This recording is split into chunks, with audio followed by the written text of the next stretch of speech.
how our retail kings study Americans a lot. The macro guys, Mark Lamberti and them. Yes. I can imagine Christo Visa and YT, or maybe not Christo, but YT and them probably study best practice globally. Yes. I was fascinated when I saw these plastic scooters that we have as kids at Checkers. They now have those those Checkers 60 people. Yes. So you're selling that to the people. And you're like, in my head, I'm like, which parent would buy that for their kid? It's kind of, but maybe they are, which becomes a marketing exercise for them. But now, what's the conditioning there? The child is like, one day I want to grow up and be a delivery man. And I was in Checkers 2 days ago and I saw they're now selling figurines. 50 Rand for a 60s delivery guy. So there's a kid who's going to be like, okay, Spider-Man, Black Panther. No, I want this one. I want it. Like, is that a hero? Are those the heroes we're trying to aspire to? And is that a bad thing? That we now don't want kids to like, I want a doll of a doctor or an engineer. I want the doll of a courier guy. Or is it like, no, we're celebrating the common man. Why can't the common delivery guy be a superhero? And why can't kids be like, I also want to be. Anyways, but I just found myself thinking about stuff like that. It only went to my brain because I don't know if it's Christo Visa. And he's probably my favorite entrepreneur in the country by far. But I don't know if it's him. Because, sometimes you give credit to the wrong person. And there's actually like brains behind.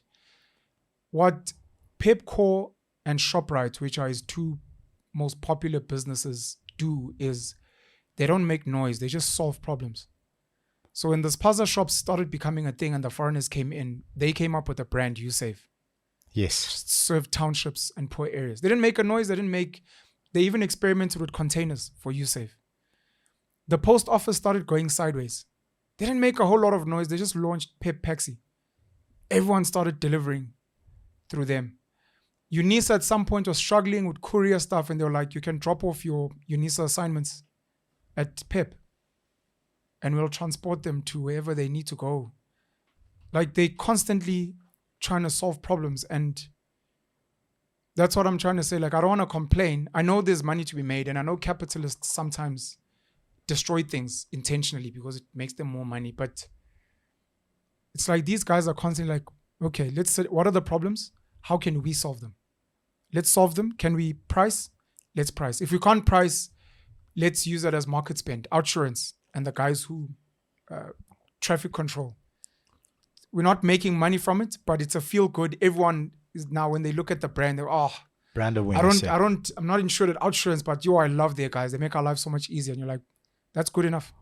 Because one day, their kids, when they speak about the brand, it's going to be with a positive feel. So I want to be that. I used to be that. And now I'm just angry. And it's like, is it because you're trying to get into politics? Like, no. It's like, then go and solve the problems. And if you can make money, even better. But then I get pissed off because when you're trying to solve the problems, the same guys creating them, the government, they've also got their hands there in that pie. Cyril and those guys also make money. So they want to block you out from trying to solve the problems they're creating because they also make money from them. So recently, about 2 weeks ago, I think it was, we did a comedic review of a 6060 scooter. Yeah. I don't know if you've seen it. I haven't seen it. Okay. So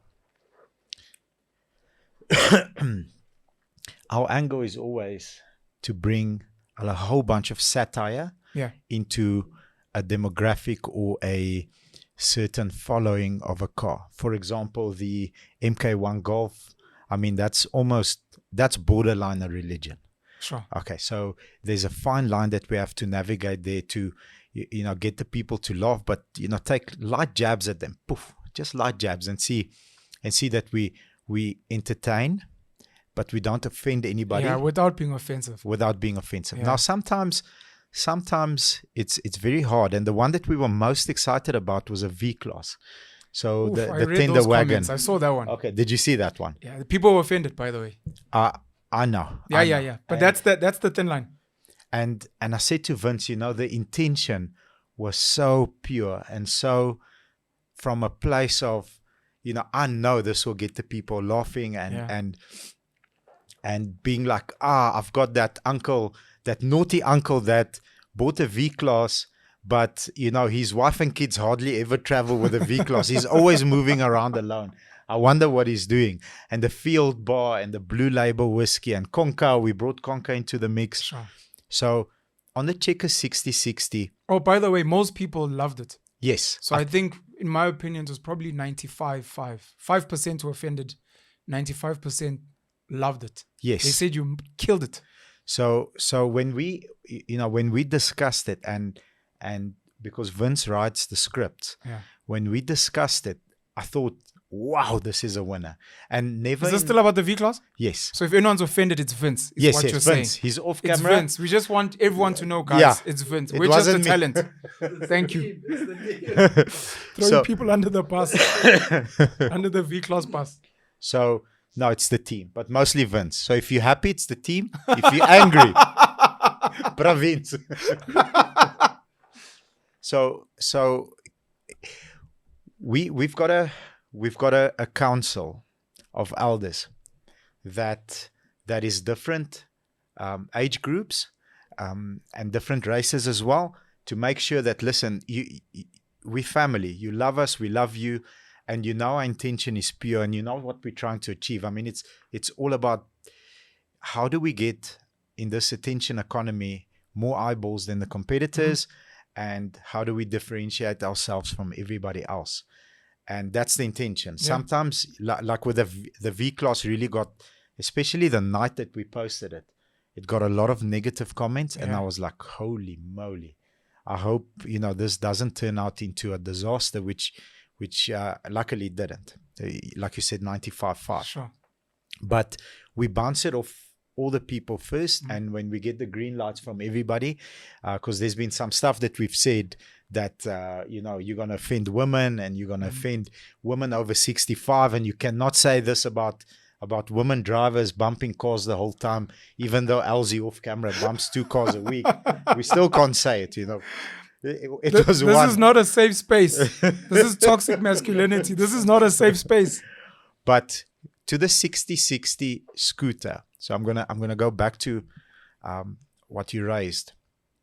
So we had a couple of punches there. The guys are braver than a armed CIT over the festive season guard, which is freaking true, because number one, some of these guys drive like kamikazes. I'm like, dude, you still probably have a home to go and maintain. But at the end of the video, we just wanted to say thank you for all the men and women who do this job and who earn a honest day's living, so that indeed they can feed their families. Now, who do we choose as heroes is something that I always think about. And I think with woke culture, we've maybe gone a little bit south, but I'm just going to feed back on what you said.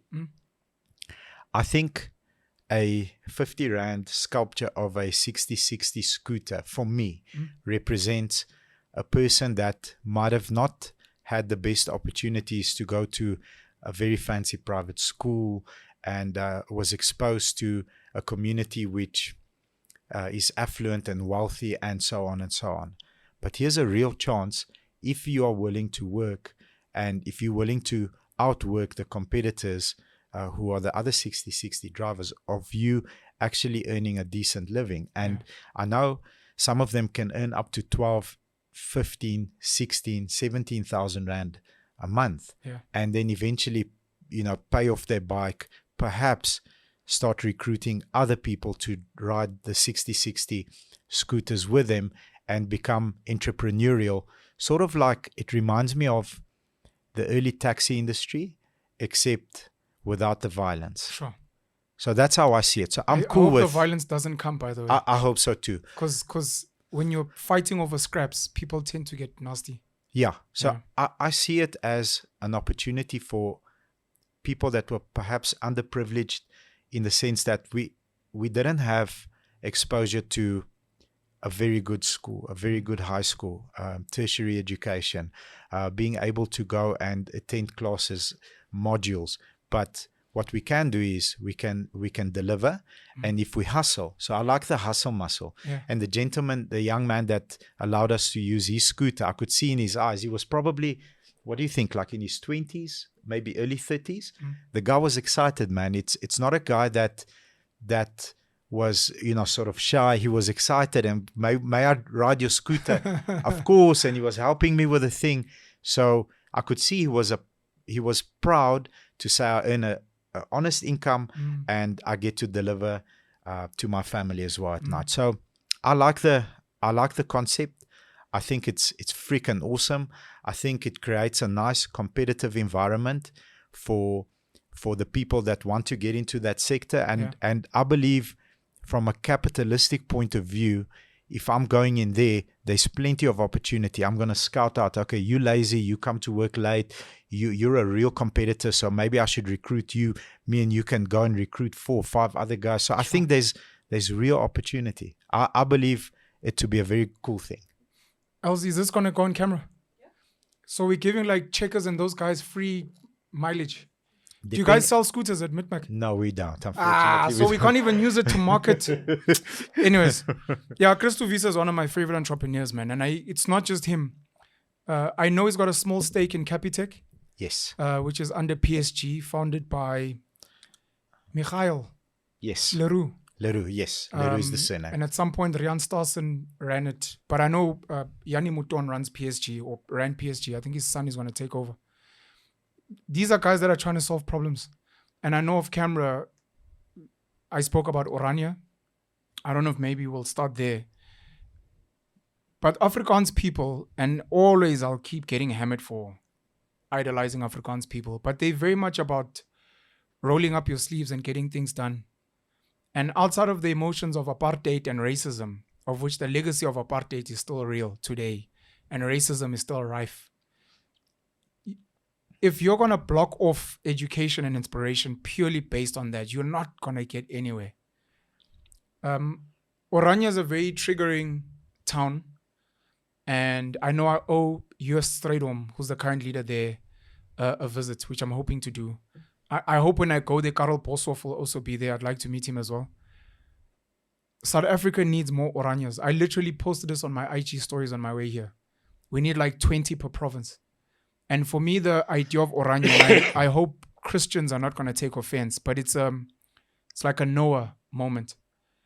In the story of Noah got a message from God saying the floods are coming. No one else could hear it. And Noah tried to tell everyone the floods are coming. Yes. And God instructed Noah, build this huge ark and take take a pair of every animal and take your family and save yourselves. The floods are coming. They're going to wipe out and clean out everything. And the proverbial floods today could be anything. We still obviously have floods in places like KZN, and there have been tsunamis. But floods could be unemployment, recession, a depressed economy. Floods could be serious crimes. And you're almost getting this prophecy in your head that, look, the floods are coming and you need to build an ark. And an ark doesn't have to be a boat. It can be a big business, which creates jobs for people. An ark could be an Oranje. If we are all in agreement that our government is not doing the greatest job and our economy is in trouble and Transnet is broken and the post office is retrenching 6,000 people, ArcelorMittal is going to retrench 3,000 people. Literally, that's floods. Yeah. And how do you save yourself? No, vote 2024 is our, you're like, sure, that's nice. That's like pray. And it's like, no, God didn't say Noah pray. He said take build action. An ark.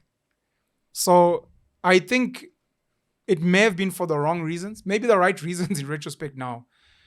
White Afrikaans people at that time were like, no, we don't trust this black government. We think they're going to f*** the country.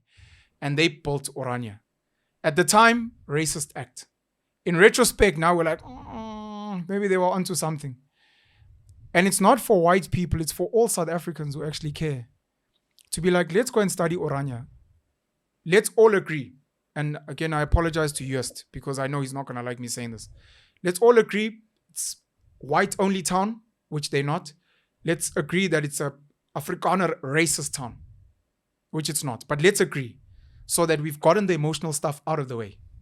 But after that now, let's go and learn from them. What have they done? They've taken a piece of land. They've made sure it's secure. We complain all the time about borders. You can, around your neighborhood, your township, your residents, build strong borders. Doesn't matter what the ANC and them are. You do not let anyone into your space because you've chosen it. and you are in control of it. And then within the space, you create a functioning space. Shout out to US and the team there. They've just opened a tertiary institution for skills development. And I think it's going to be their building blocks to a university, an Afrikaans university. Maybe also inspired by Soltech, AfriForum and Solidariteit. Those are things to admire. You've got black South Africans today who are always like, the ANC promised us what. They haven't built universities. They haven't. And it's like, but why don't you guys build an Oranje and do the same thing? 50% of their power comes from solar. And they are also investigating nuclear.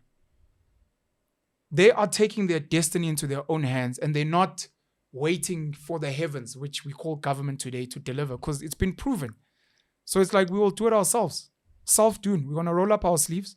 And in every little Oranje, or whatever you want to call it, Ibuto, Mpini, Lekgotla, whatever you want to call your community. You can even start with an existing township and be like, we are inspired by Oranje. The first thing we're going to do is we're going to build a fence around our township.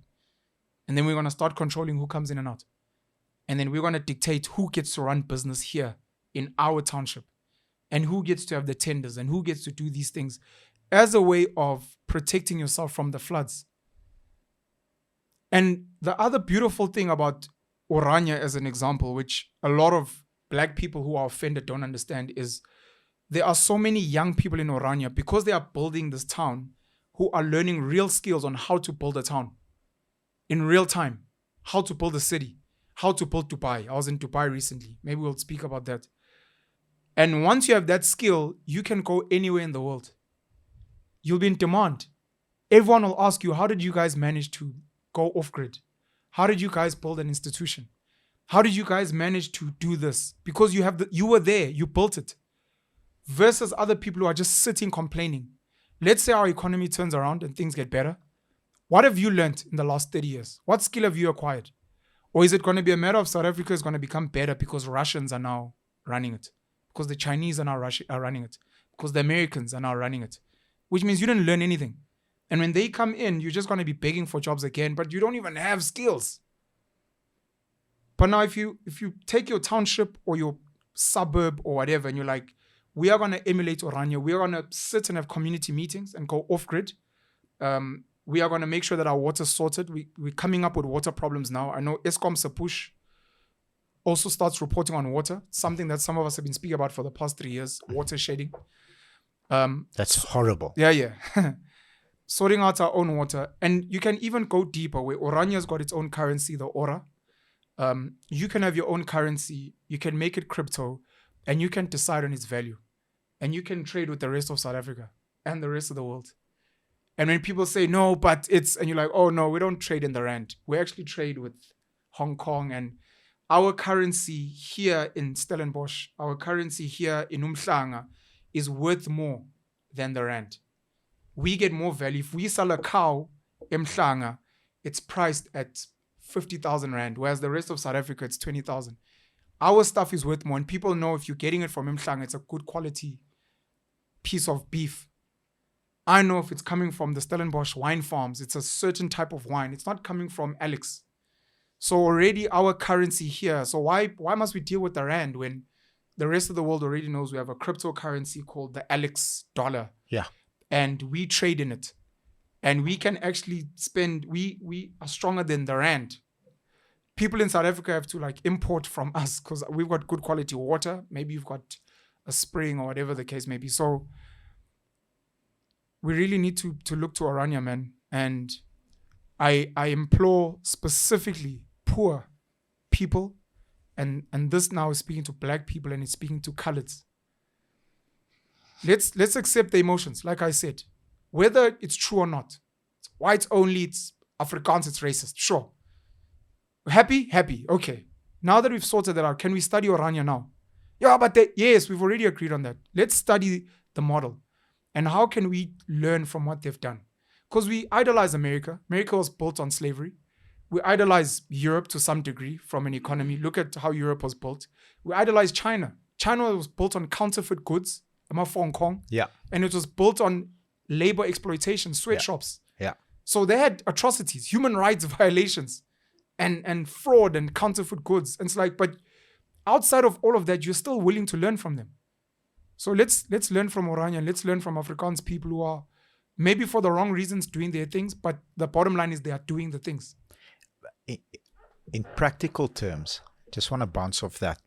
So in Lodium, just a stone throw away from here, the graveyard. Now, what I know is one of my very good friends goes and visits his dad's grave daily.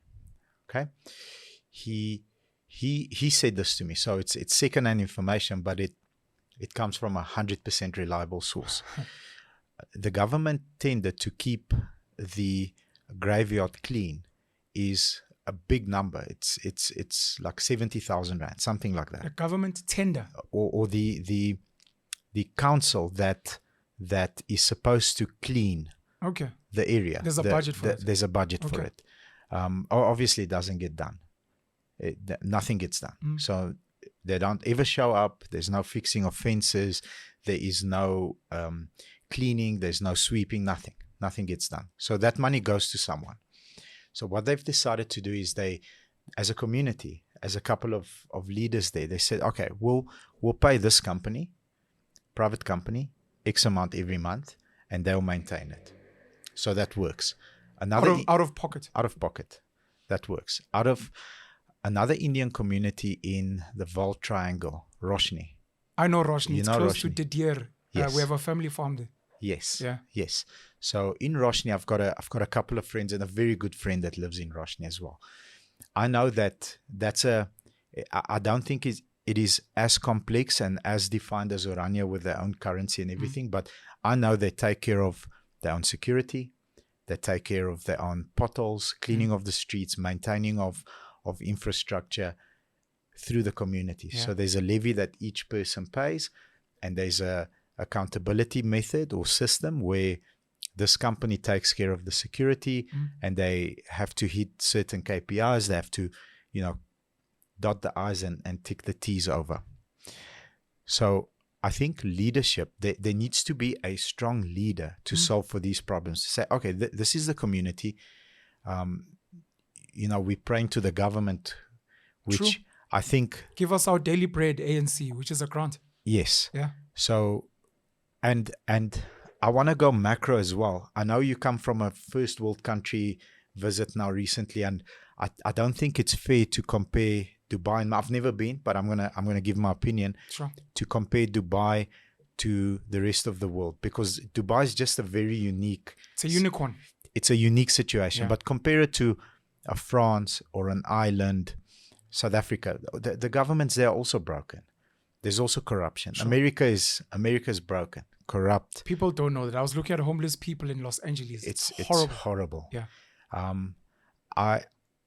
I receive an email from Andrew Tate every day, and 2 days ago the newsletter. So I like to read it because I like different people's opinion, and then I can always form my own. I don't have to say yes, I agree with 100% of what he says, but most of the stuff I do agree with. Sure. And America, on that point, always used to be portrayed as the country with the cleanest streets. Hollywood sold us that. Everybody's working, everybody's happy. When in reality, I've been to America twice now. In reality, it's a completely different picture to the one Hollywood sold. What was the Beverly Hills 90210? Yeah. That doesn't exist. It doesn't look like that. It's dirty. There's a lot of crime. Mass shootings. Mass stabbing, shootings. In some states, people actually leave their windows of the cars open and unlocked, because then people will know there's nothing to steal inside. When your windows are closed and locked, the people smash the windows. Crazy. So they actually do more damage than steal anything else. So America, European countries, South America, that's gang-ridden countries ruled by lawlessness and fear and drugs. Human trafficking. So it's not a unique problem to us. Yeah. The unicorn, which is Dubai, different.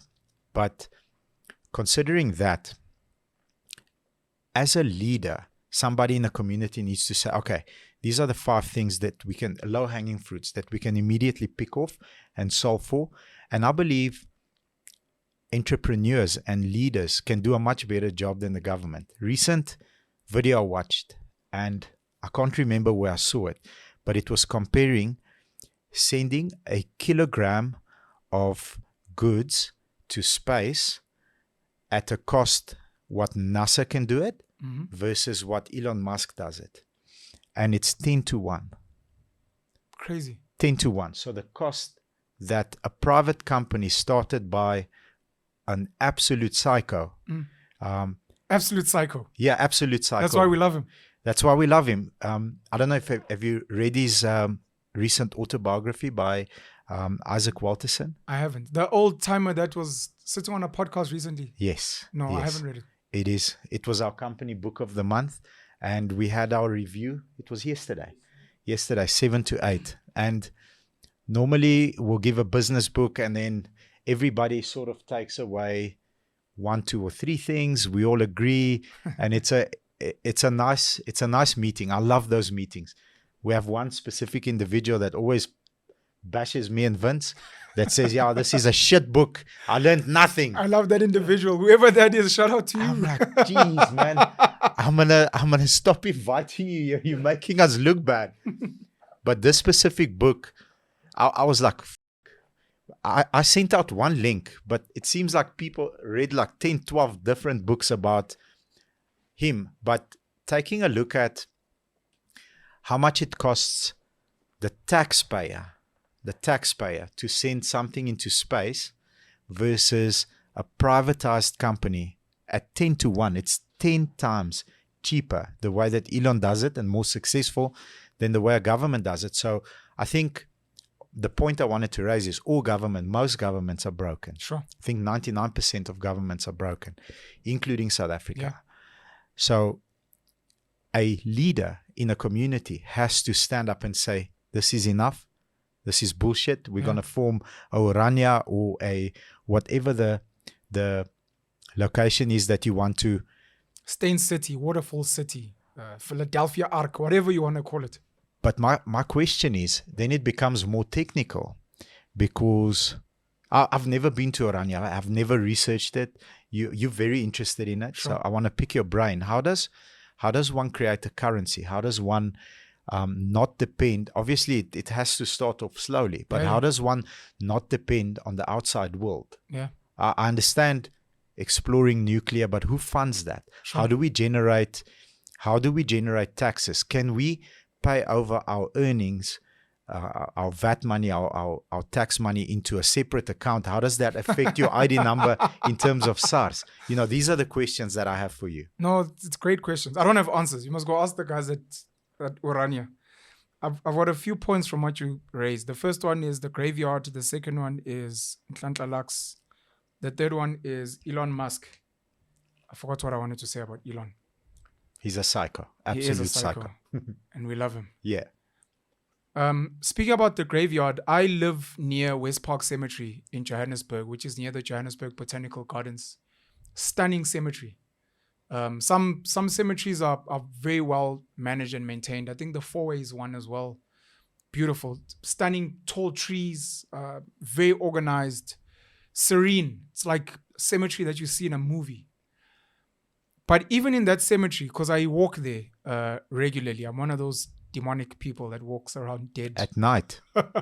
At any time. No, not at night. In the morning or in the afternoon. Even at West Park Cemetery, as beautiful as it is, as well maintained as it is, number one, there's a segregated Jewish area. Okay. At West Park Cemetery. Really? There's a Jewish area with its own fencing, with its own security guard. They've got golf carts. The other side doesn't. Got golf carts, and you can't just get in. Must be by appointment. And the beauty of the Jewish cemetery and also the Muslim one is their gravestones are very plain. It's one of the ironies of life. The wealthiest people have really plain graves.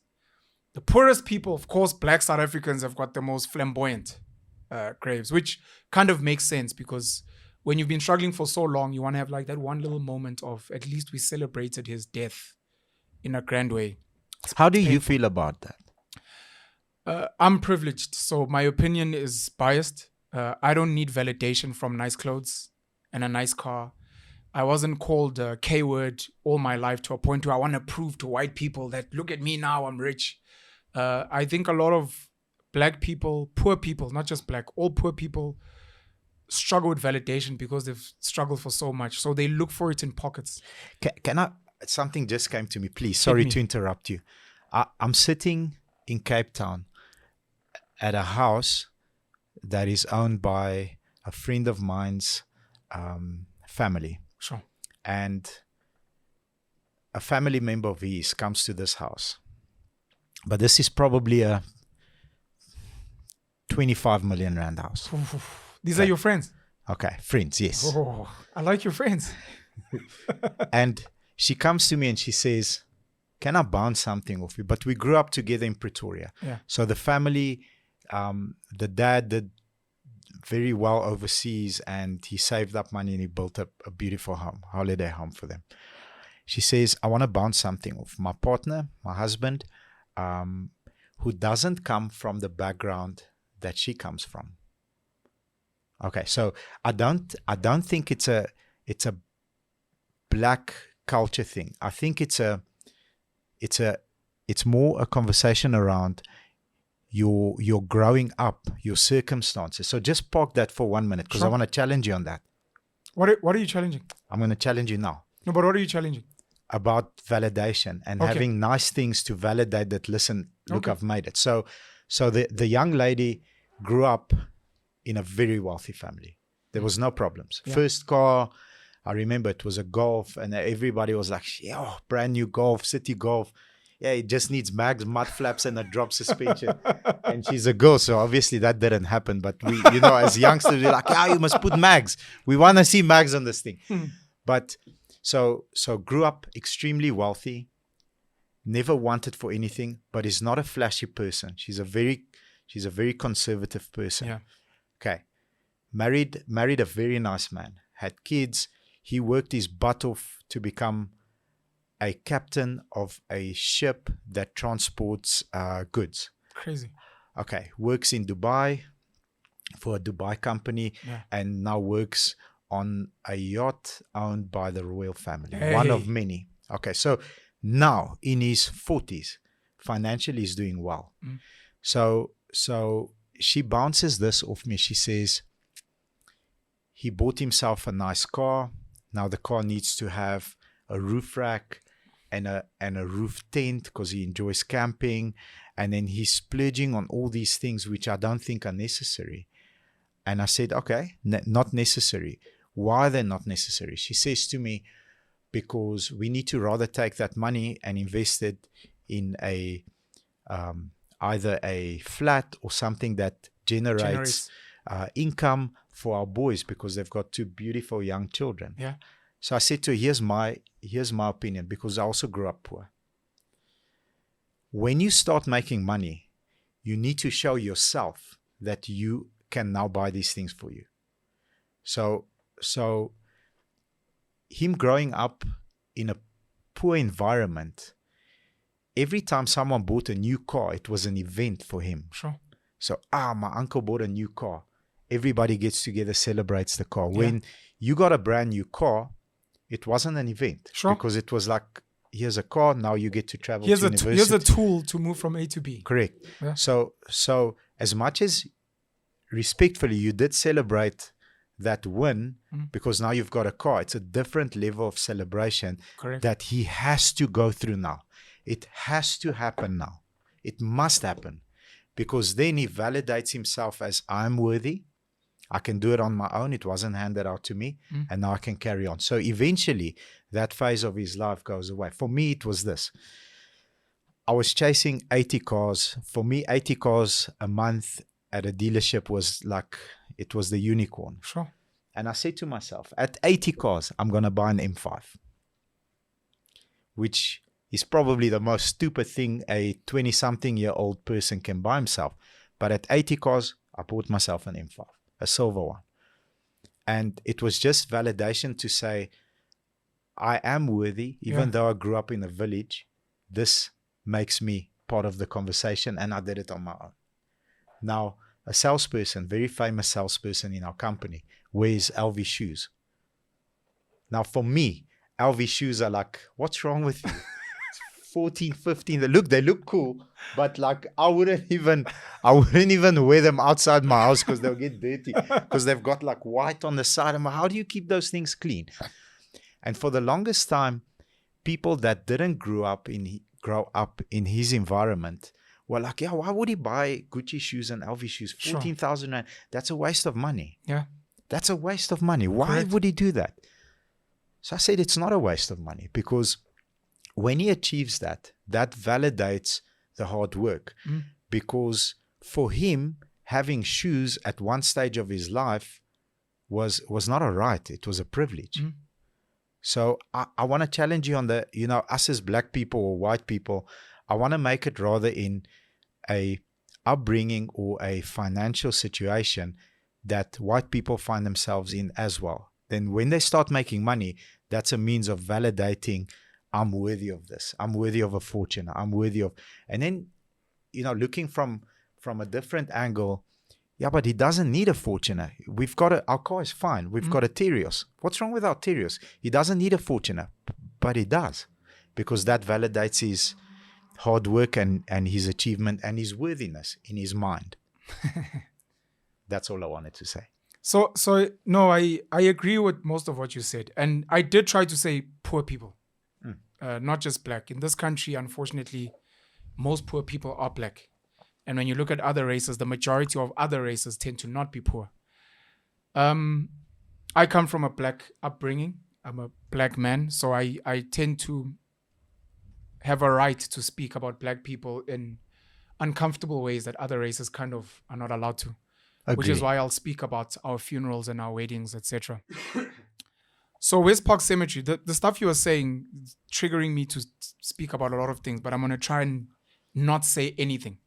No, say it. Let's go. So there's the Jewish that's side. By appointment and golf carts. So the other huge side, that 10-1. I think they've got something like 5 security guards here. The Jewish side. The Jewish side. On this side, there's like 2 for the whole area. That probably patrol on foot, no golf carts. Sure, no golf carts. And then, like I said, the Muslim cemetery, the Muslim sides, because on the other side, it's not fenced off, but there is a section for the Muslim burials. And the Jewish ones, their graves are plain, versus what we'd call poorer black people, very extravagant. Pictures of their faces and all these gimmicks there. Mark Manson, I think he wrote The Art of Not Giving a Fuck, has got a really nice piece, because he also has a newsletter. Yes. If you're not signed up to it, maybe you should, because I think you'd enjoy it. In one of the newsletters, he speaks about how we make money affects how we spend money. How we make money affects how we spend money. Ooh, I like it. Yeah. And he says a lot of people go through trauma to make money, and then they need to find a way to manage that trauma. So security guard is a good example. Manchingelane from Ingutu in KZN in a village, he's a security guard. People look down on him at work. Just a security guard. They shout at him, open the gate. When he leaves that job with whatever he earns, the first thing he does is he changes his clothing, the way he walks, so that when he's back home, he's the guy that works in Joburg. He's the guy that wears Louis Vuitton. He wants to be seen as a big deal to kind of compensate for how he's treated as an inferior person where he comes from. Another example he makes is prostitutes who have to arguably sell their soul and get into the sex industry, and how they try to compensate that in various ways for themselves to manage just psychologically. He speaks about traders, these guys that are in highly stressful environments, that they spend their money on drugs to manage the tension and the anxiety, cocaine. And so he speaks about how you make your money affects how you spend your money. And you need to find a way that how you make your money is healthy, so that the way you spend it is not meant to compensate. Maybe another silly example is sports stars. How you make your money is getting scrummed, getting rucked, you're injured. So a bulk of your money is actually going into pills to manage pain.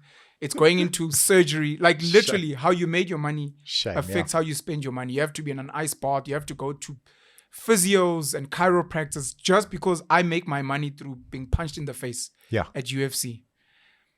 So that affects a part of this conversation of what you're raising. I say I'm privileged not because I come from a well-off home. My mom was a single mother financially. My father was in our lives, but from a financial perspective, my mom carried all the weight for me and my 2 siblings.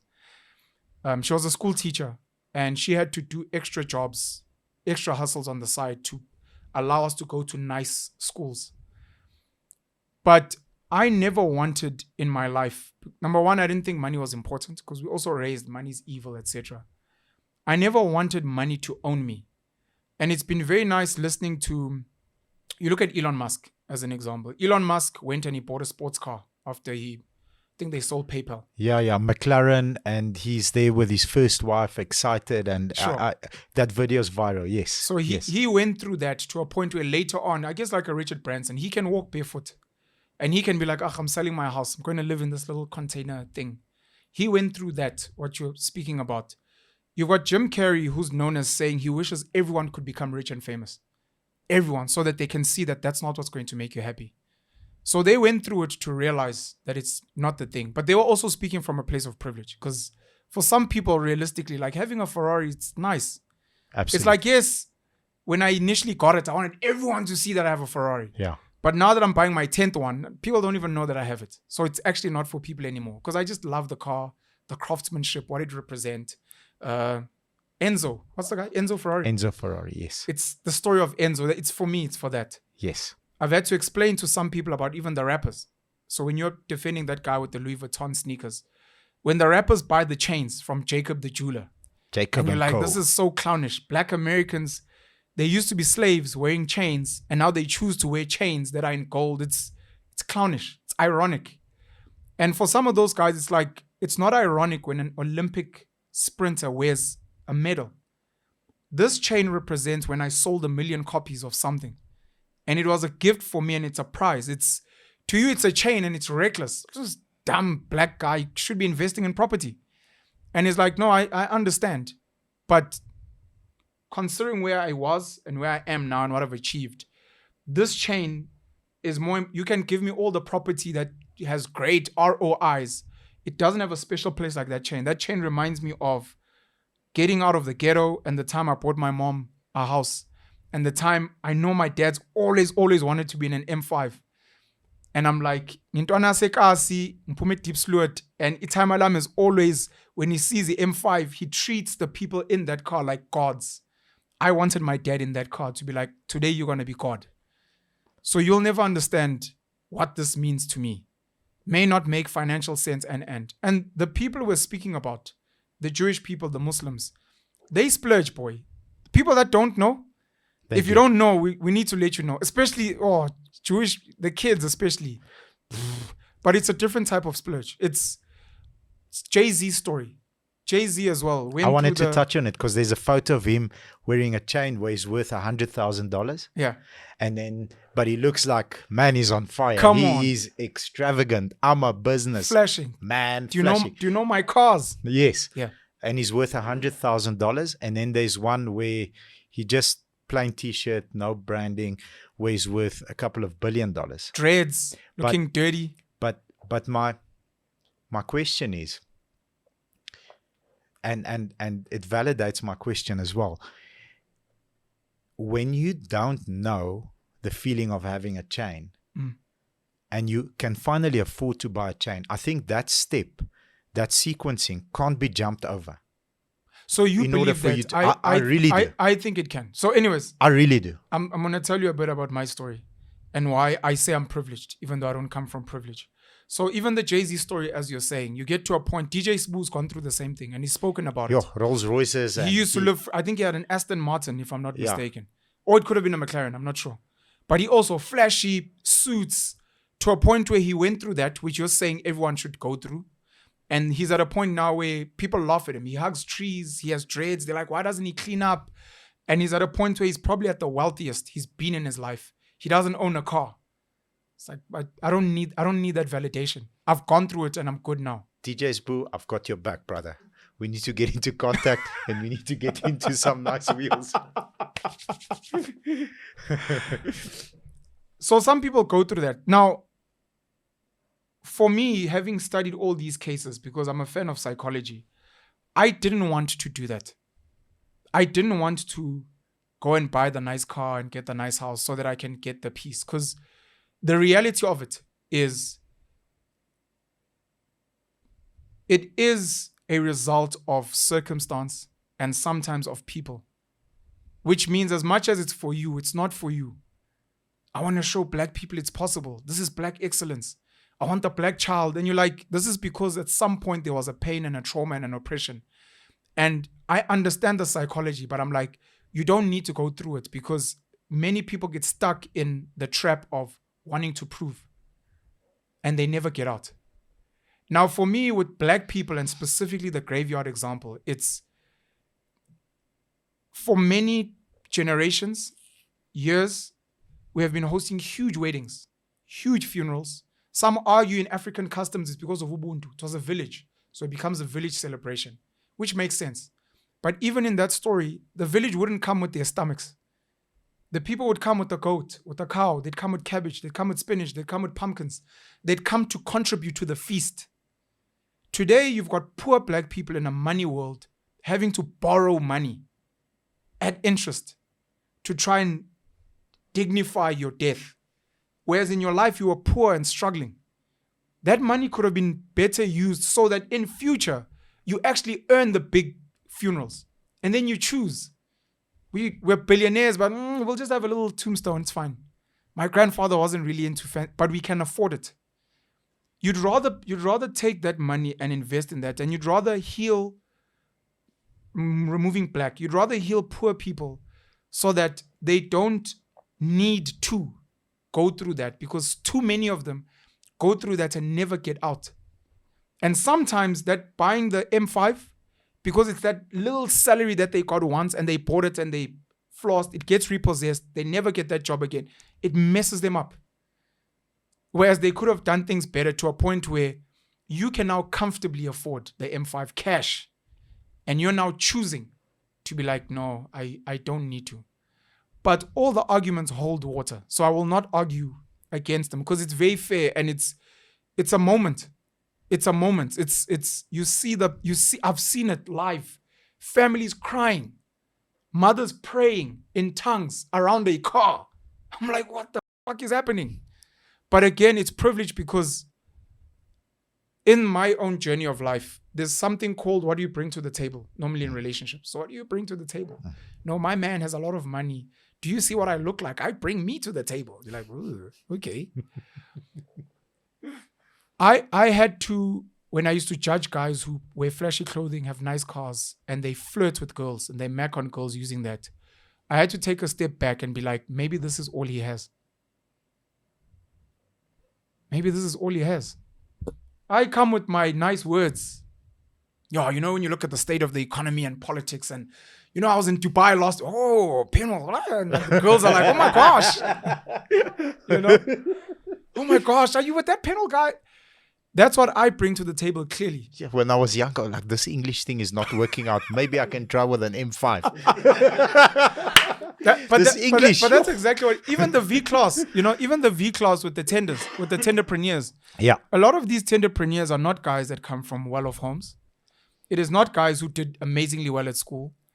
Tenders became their way to live in the neighborhood with the Springbok rugby player and validate. With the actuary, and now they want to be at Konka buying bottles.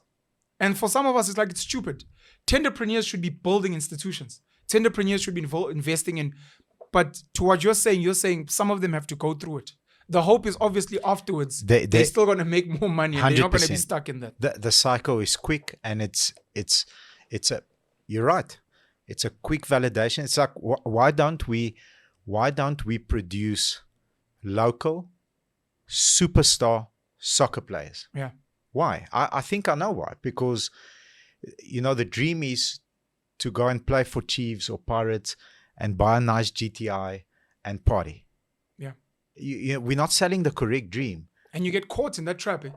And then that is the destination. Yeah. A Golf 8 GTI and lots of girls and conker, and everybody knows your name when you walk in, and it's a party. That's the destination. When you know, in practicality, it should be we get the validation. It's a split second. It's a medal. Yes. It's just a medal, but then you must get back to practice. Okay. How do I get to play next to a Ronaldo? How do I get to play next to a Messi? How do I get to play in the top tier 1% of 1% in teams? How do I get to do that? Because that holds, you know, enormous wealth, not a GTI. Yeah. So that really hurts me. And it's something that, like I said, when I speak specifically to black people, it's a conversation we need to have because we get stuck in this trap. There's like a therapy that needs to happen.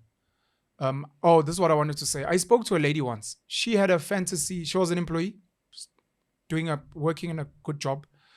And she had a dream of buying AMG C63. I don't know cars, so I don't know these things. No, that's those are big boy cars. Yeah, big boy cars. Oh. Yeah, no, 100%. So I asked her questions because at the time she was consulting with me for financial advice, how to budget, how to plan. I want to be able to afford this car, but I don't want this car to be 80% of my salary. Yeah. So, and she's like, can you help me invest in assets so that my assets can pay for the car? She was renting out rooms, and we did some maths, and I'm like, you need to rent out 40 rooms to be able to comfortably afford this car. Just one car. Yeah, just to afford this car. What does a room go for?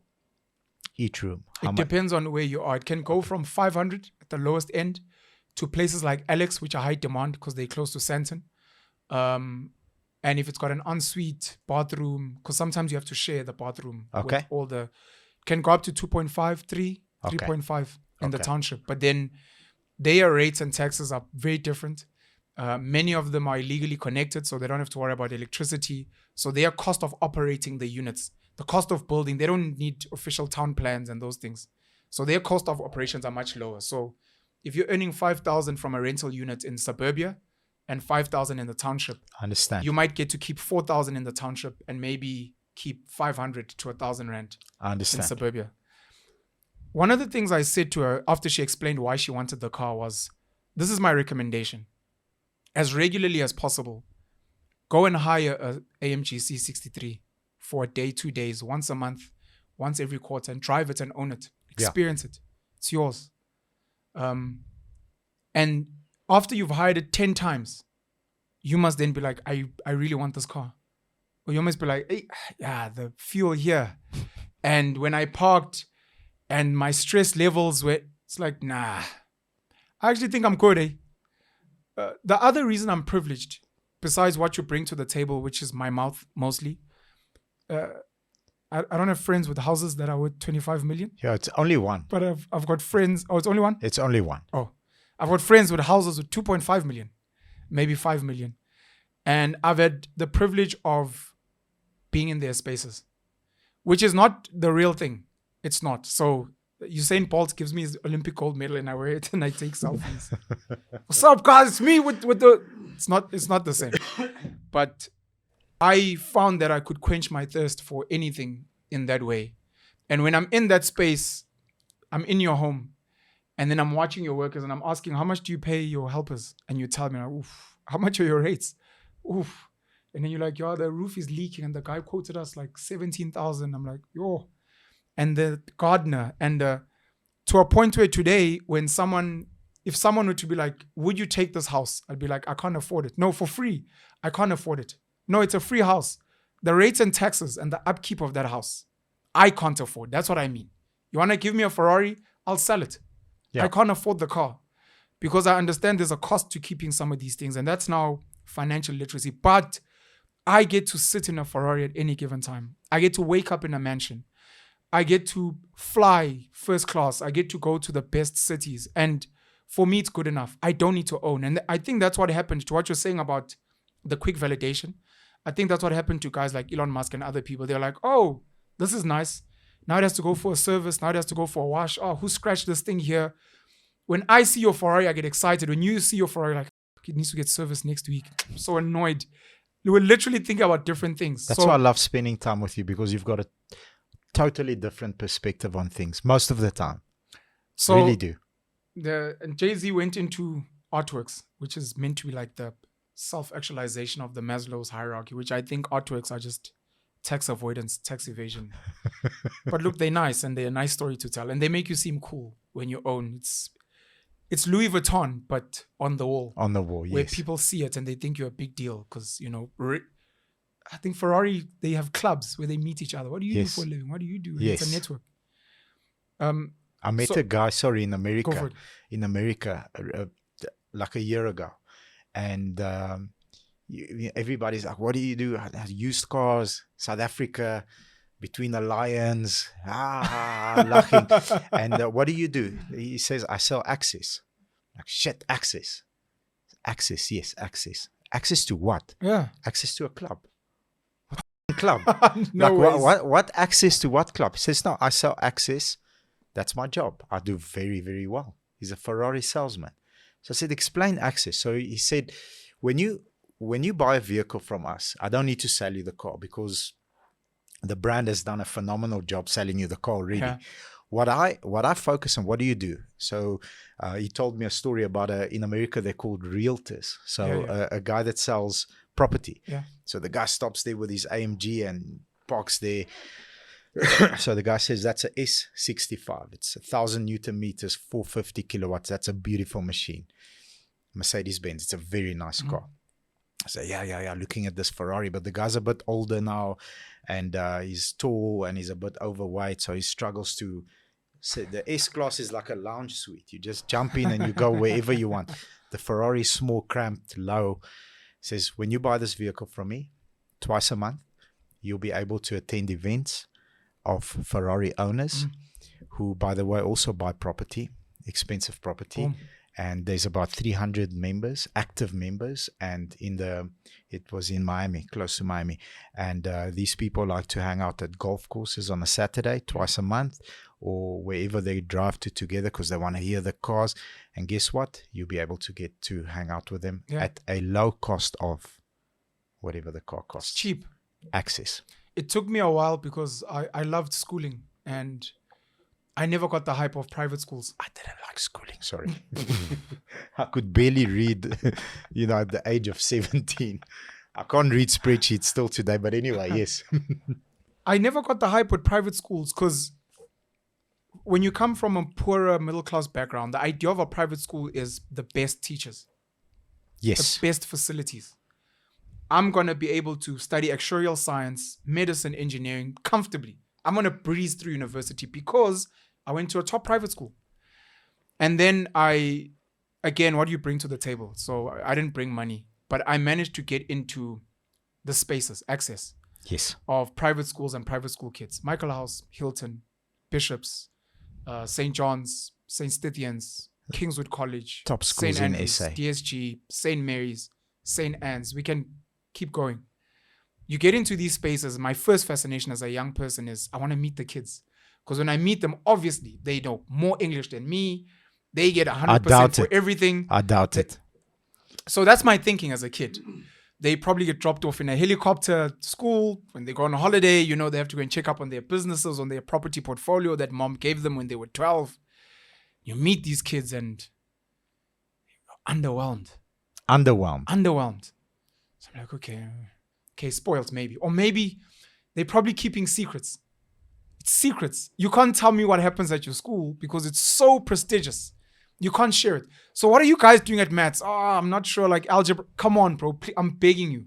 I'm sure you guys are doing Chinese maths at a university level.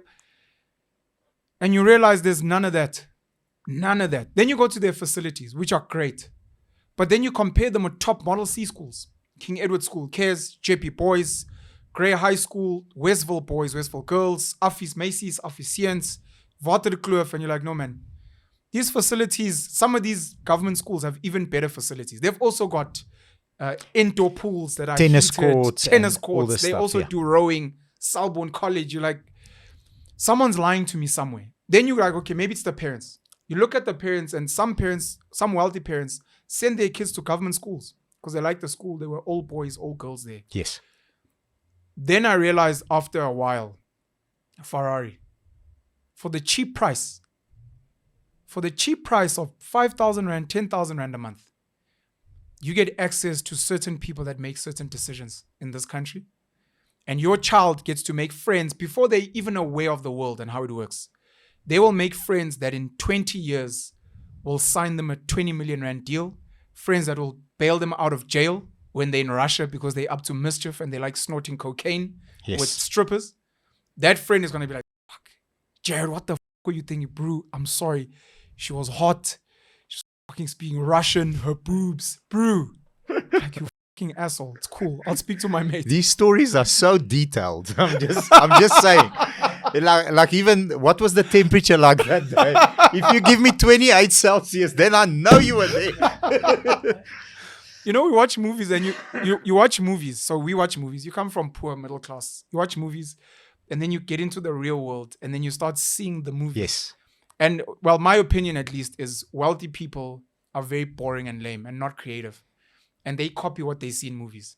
That's why their lives mimic movies. But it's not because it just so happens. It's actually lack of creativity. Yeah, it's just lack of creativity. So the young kids, South African traders, for example, will visit Wall Street. They'll get there and they go, fuck you, your mom, and how much did you make on the margin? So they come back because they think it's so cool. Then they're like, fuck you, your mom. They're literally just copying what they saw there. Yeah. It's not because naturally they swear. And so I realized it's access to those spaces. And because I could get access to those spaces, I didn't need to. I don't need to send my kids. For me, it was rugby, by the way. It wasn't like my academic marks. Rugby got me into the spaces where the wealthiest kids like, fuck, bro, how did you learn to play like that? And I'm like, he wants to be my mate just because I'm good on the field. Yeah. And his dad owns half of whatever. Yeah. I think I can mention this, privileged information. My brother coached one of the Dupria boys at St. Stithians. Wow. Okay. Fourie Dupria comes from very well-off family. Yes. I think they're in mining. Yes. So my brother became mates with the boy's father, which was pretty dope. And again, my brother at the time was a school teacher.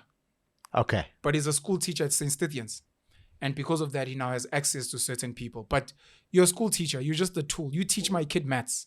Yes. But because it's me and my brother and we're a bit weird people, some of these people are like, why are you here? Why are you a school teacher? Like, no, because I love education. Like, nah, fuck you. Come to my house. Yes. And then you get to the 25 million rand house where you shouldn't have been. But anyways, that's the story about the graveyards. And I didn't finish it. But I wanted to say on Laudium that I don't know if it's called My Fordsburg or whatever the case may be. As beautiful as the graveyard is, West Park Cemetery, there are parts of it that are a bit dirty and they don't really have trees. The Muslim areas, they've got a bakkie there, which is written sponsored by the community of Fordsburg, and they contribute. Their side of the cemetery, even though it's amongst this whole thing, it's paved, beautiful trees, it is cleaned, the cemetery is already beautiful, but it extra attention. And I can imagine probably the Jewish side, same thing. So within the same South Africa, going back to Oranje, within the same South Africa, there's nothing stopping you. Alexandra Township has got horrible areas, Deep Sloot, horrible areas. Soweto's got Deep Kloof, which is pretty. You've got townships like Spruit View, beautiful homes. You know, you go to Roshni and there's some boss cribs there. Boss cribs. Top G cribs. Boss cribs. Because the Indians love flexing, boy. Yeah. You go to... And then it's like a couple of wives staying in the same street. Boom. Yeah. Like a boss. Like a boss. You go to Spruit View, black people. Stunning homes.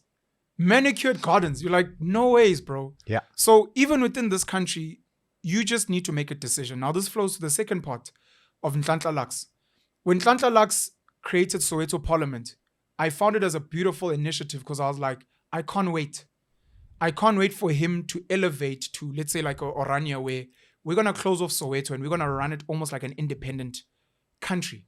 Because I remember him doing a comparison of the population in Soweto versus Lesotho versus Eswatini. What is the population? Because that's an interesting case study. The population in 2023, it says 1.9 million. Wow.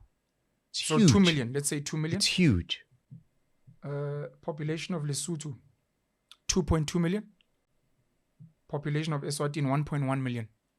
So it's big. Soweto's bigger than Eswatini in terms of population. It's massive. So then we start looking at like the economy. How big is the economy of Soweto? How big is the land? And it's like, this could be its own country. So I thought that was really exciting. And at some point I joked with him. I was like, you must brand yourself as the king of Soweto and colonize this area. What did he say? At the time, looking at his own vision, and he laughed. He's like, no, P, that's not what I'm trying to do. I was also at the same time hoping that Nhlanhla Lux would ignite. And it's hurt me. I don't want to agree that leaders are born. I don't want to agree to it. But everywhere I go, my mind is blown where I'm like, it cannot be that you've been living in Dubai for 20, 30 years and you have not been inspired and it hasn't rubbed off on you. You can't see Lamborghinis and Ferraris and all these cars comfortably and you're comfortably still a cab driver. What's wrong with you? You can't be in a space in Sandhurst. You can't be in a space at Camps Bay and nothing in your life is just sparking something. But I've come to realize you could work alongside Putin and at no point are you ever going to be a boss. So I want to, a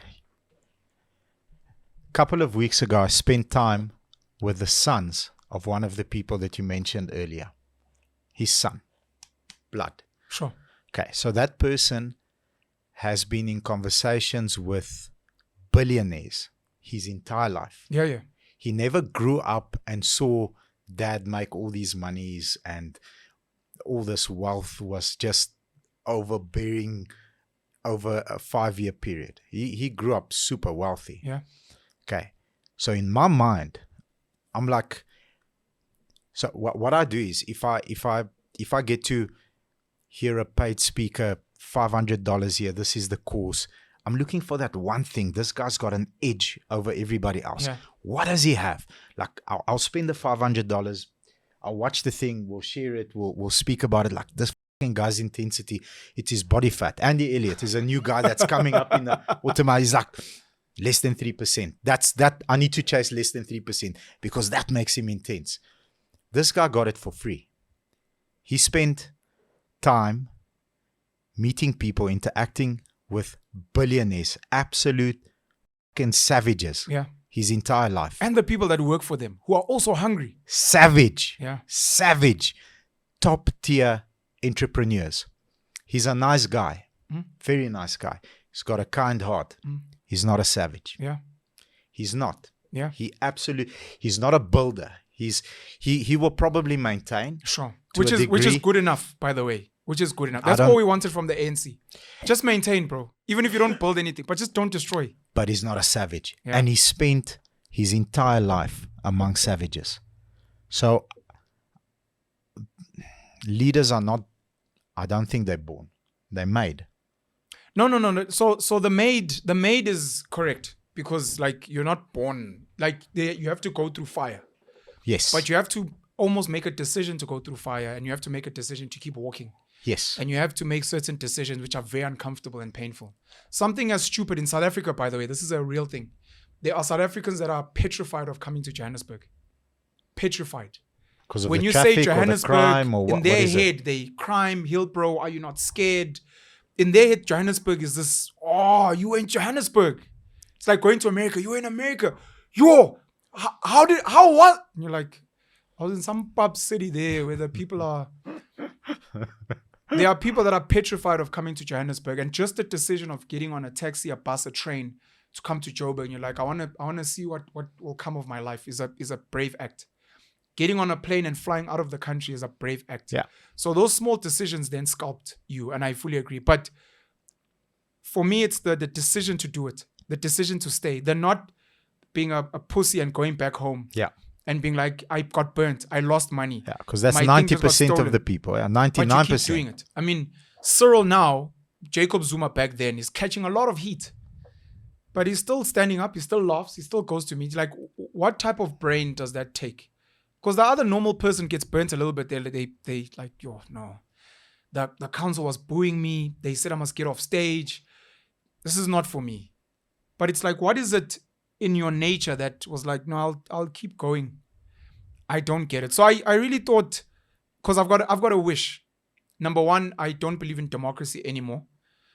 Even at its best sold, but currently in this format where most people are not politically literate, I think it's very unfair to push democracy. I'd prefer we look into other models, but still allow people to have an opinion and their opinions to be heard.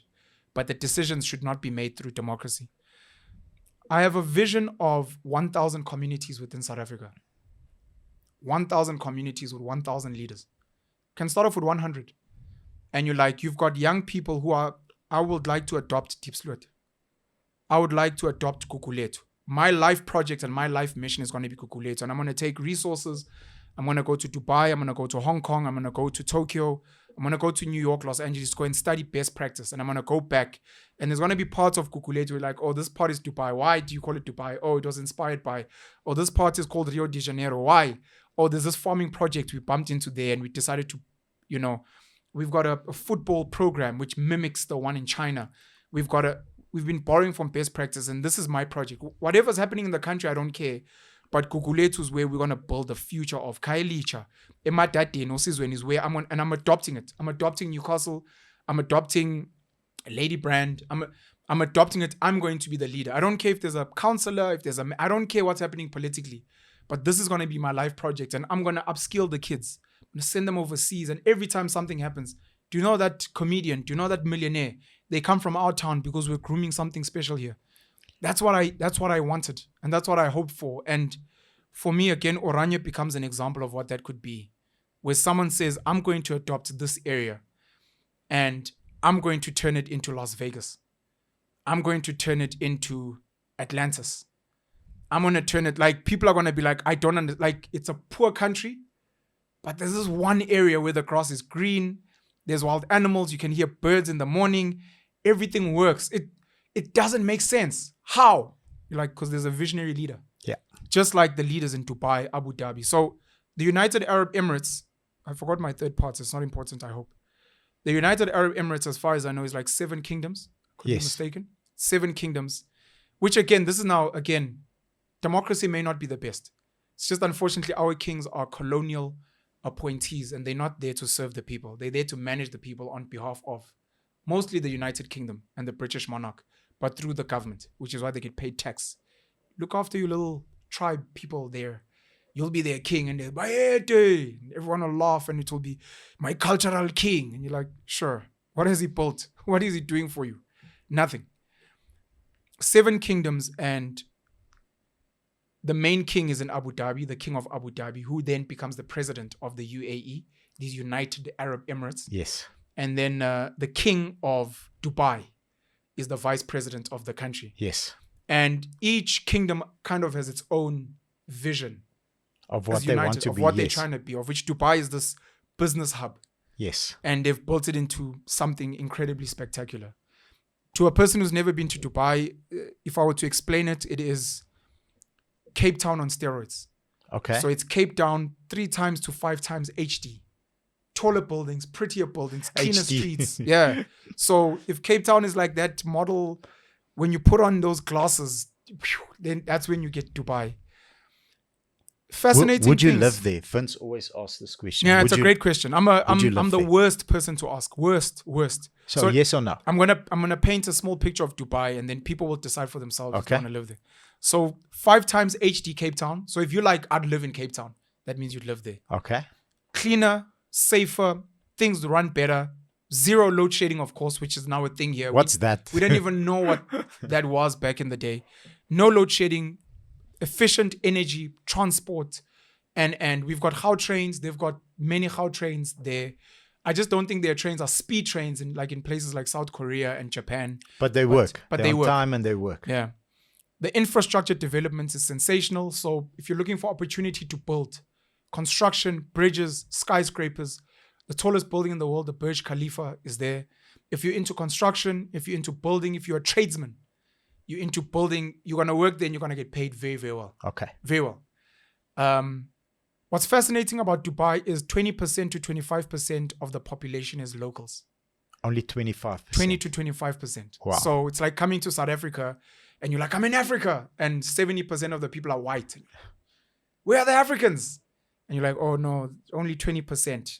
I'm trying to paint a visual picture because, we have white South Africans. I wanted to say, but okay, No, cool. I was trying to paint a visual picture. You go to China and you're like, but there's just Nigerians here. You're like, oh no, in this area here. So France. So you're in France, you're like, where are the French? Where are the white people? Trevor Noah got into big shit for I got into big shit. You got a letter from the ambassador saying, for people that don't know, maybe go search on YouTube, Trevor Noah France World Cup, something along those lines, where he was congratulating Africa on winning the football World Cup. That was very funny. He was congratulating Africa because the French football team was mostly Africans or people of African descent. That was very funny. You got a letter from the ambassador and it's a whatever. So 20 to 25% are local Emiratis. The city is primed to be a money center. I just found out now, I think it's Nassef, if I'm not mistaken, Nassef Sawiris, the wealthiest man in Egypt. The Sawiris family is incredibly wealthy. I think 3 or 4 of them are dollar billionaires. Wow. There's the Mansour family as well. I'm not sure if they're Egyptian or they're somewhere there in North Africa. These are some of the families people must learn if they're curious. But they're now moving their family headquarters from Egypt to Abu Dhabi because the United Arab Emirates is positioning itself as a place that is comfortable for business. Easy to set up a company, low taxes, everything is easy. Getting finance. So again, if you're into that stuff, you could go live there. Vusi Tembewa's got a base there. Great Jabesi, who's a crypto millionaire, is based there. I think Tutuzane Zuma has got a base there as well. So there are certain people that are based there. I met an amazing gent from Cape Town, Antonio, who does media work that side. He's based in Cape Town. And he introduced me to another gent, James. Met a lot of South Africans there as well. 75 to 80% foreign population. So when you get there, you're going there as either a worker to go make money or as a tourist. And all the people that are servicing you, KFC, McDonald's, the people driving the cab, are foreign. Pakistan, Nepal, Bangladesh, Sri Lanka, India. It's almost, imagine an independent Cape, which some people want. Imagine an independent Cape where only 20% of the people there are South African. Because the independent Cape has decided our tax rate for businesses is 5%. The ease of doing business. We are people that come and put their funds there, pounds, euros, dollars, dirhams, pounds. Their money gets asset managed there. So if you're looking for funding, you go to Cape Town. All the bankers, they are ready to dish money at you. And then most of the people working there, whether it's the scooters guys, it's guys from Malawi, Mozambique, they're not South African. If it's the supermarkets, they're run by Pakistanis or Bangladeshis, not from here. If you're looking for a hotel, it's run by Indians who are really good at service and hospitality. If you get into a bank, it might be run by people from Silicon Valley who are not even from here. If you're looking for people to help you set up a website, it's Russians because they're good at tech. Yeah. So you're like, but where are the locals here? Then you might bump into one white South African there. Hey, I'm from South Africa. Oh, you're local. Then you bump into a black guy from Khayelitsha. And you're like, oh, snap. Everyone else is foreign. So Dubai is primed for tourists and for workers to congregate because geographically it's convenient to get into Africa. It's convenient to get into Europe. Asia. It's convenient to get into Asia. That's why Emirates is a huge airline. And DXB, their airport is a huge... When I explain it to ordinary people, again, I like bringing it home. When you're traveling from other parts of the country to Johannesburg, you normally have to come into the CBD, Park Station, Wanderers, Taxi Rank, Brie, etc., and then you connect to Pretoria, wherever you go. So DXB becomes that. So people go via there to other places. Even to fly to Bulgaria, the cheapest and most convenient way is through Doha. Correct. Yeah. What's scary, Mustafa Zimasa Vabaza spoke about this. Sometimes the cost in traveling in Africa is so expensive that sometimes it's cheaper to travel out of Africa to another African country. Sure. So you want to go to Ghana, you'll fly to Dubai and then fly to Ghana because it's cheaper than going to Ghana. Yeah. It's almost like if you're coming from Newcastle, where I'm from, it would arguably be more expensive to taxi from Newcastle to Pretoria, of which there isn't such a route, but assume there is, then CBD coming to Joburg and then Pretoria. So it's something like that. The people there, so we call it humanity and Ubuntu, but they're not there for chit chat. You're not going to find people lurking on a corner having fed laughs. So they're done, I told them. People are just moving because they're focused to come work, make money. On a mission. On a mission. So it's for people who are focused. I mean, if you want to be at the pinnacle of banking, I know certain other spaces are trying to move, but for all intents and purposes, Wall Street, New York is where you want to be. Yes. If you're big in tech, software, you want to be in Silicon Valley in San Francisco. If you're big in hardware, you want to manufacture cell phone, China. Shenzhen in China is where you want to be. So it's that type of place. You can feel, I hope I'm not being paranoid, you can feel that there's like no racism and politics and no anything there. And Dubai sits on 8 principles. People can go research them. And one of the principles is like, we're not into politics, we're not into religion, even though the UAE is an Islamic state, but we're not here for politics and religion. We're not here to shove Islam down your throat. We are a business hub. You come here for business. I don't want to know who you voted for. No, I'm going to pray. That's your life. You want to go pray? Go pray there. You want to burn incense? Go. I'm not here. When you're done, can we speak business, money? That's what they're there for, and you can feel it. When people see you there, they don't see like a worker. They see a potential asset. They want to figure out, what are you here for? So you get into Santon, for example, and you bump into a Nigerian. You're like, so what do you do? Oh, no, I run a business there. You bump into someone from Spain. What do you do? Oh, we've invested in. So the people there are almost on a transactional. Do you work? Do you run a business? Are you looking for funding? Do you fund? Are you looking for business to invest in? And they literally have that type of mindset. It's quite inspiring. Stunning. Like I said, Cape Town HD, because the water, the buildings. Jumeirah Beach Residence is where I was, and I woke up this one morning and I walked on the beach. And I could only stomach it for 10 minutes because I had to keep looking away. The quality of bums. Yeah, look, let me take a sip of my tea. I apologize to everyone who's watching this. The quality of bums, tanning. You know, I almost felt like it was pornish. Okay. It was almost like a nude beach because the women, they are almost naked, but they stunning. The way they built, the tans, I couldn't look. You know, because I'm a good boy, very moral, and I don't do such disgusting things. But beautiful people, it's rare to find. Maybe it was just my experience because I was only there for 6 days. I really didn't bump into overweight people. I don't know if now that becomes a mindset or what it is. People that are moving, missioning, they're in good shape. They well built, they gym. And people are positive. You go up to someone, they're ready to talk. Now, one of the interesting takeouts for me with Dubai, the Rand to Dirham exchange rate is 1 Dirham is 5 Rand some change. So it's 1 to 5. Now, that's normally not a good indicator for people that don't understand economics. Yeah. It's not a good indicator that it's 5 times more expensive to live there. It could be, in Korea, their currency is stronger than ours, the economy is stronger than ours. But 1 Rand, let's say for ease, 1 Rand is 101. So it doesn't mean if you have 1 Rand there, you have like 100 Rand there. Yeah. No. Their 101 is more powerful than your 1 Rand. Yes. But the Dirham is 1 Dirham to 5 Rand, but it does kind of hold the parity. So their things cost about 5 times more. Yes. So if you're buying something for 10 Rand there, it's probably 50 Rand there. 10 Rand here, it's 50 Rand there. Yeah, if it's 100 Rand here, it's probably 500 Rand there. And what that got me thinking, because a lot of people say Dubai's success has been built on oil money. Arab oil money, oil rich. We should be that because we have commodities. But how do you sustain? Do you sustain it with oil money or something else? And you sustain it with something else. Number one, the tourists and the foreigners, which are in influx and they're bringing money to spend there. The scale. Government, hospitals and schools are free. Maybe let's say they're cheap. To get private schooling, private education, you have to pay maybe 5 times more.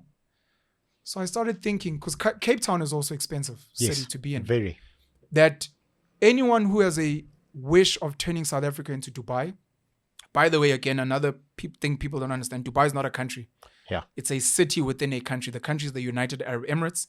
Dubai is not even the capital city. The capital city is Abu Dhabi. Yes.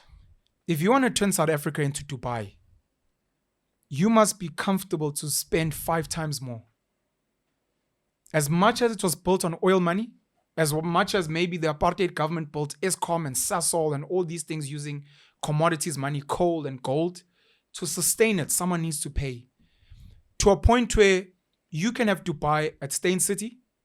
So you're like, I want it to be safe, and go to Stain City. Yeah, it's safe. Go to Waterfall City. But you pay more. But you're going to pay more. You can have the same experience where your kids can walk at 2:00 in the morning safe because there's security in spaces. There is. It's clean. You can jog. There's water. It's quiet. There's nature. You can have that in South Africa if you're willing to pay. 5 times more. Why can't we be like Dubai? Because you're not willing to pay. Outside of the oil and all these things that politicians will tell you, we must nationalize the mines. Sure. To maybe build a base. Maybe we can have an argument.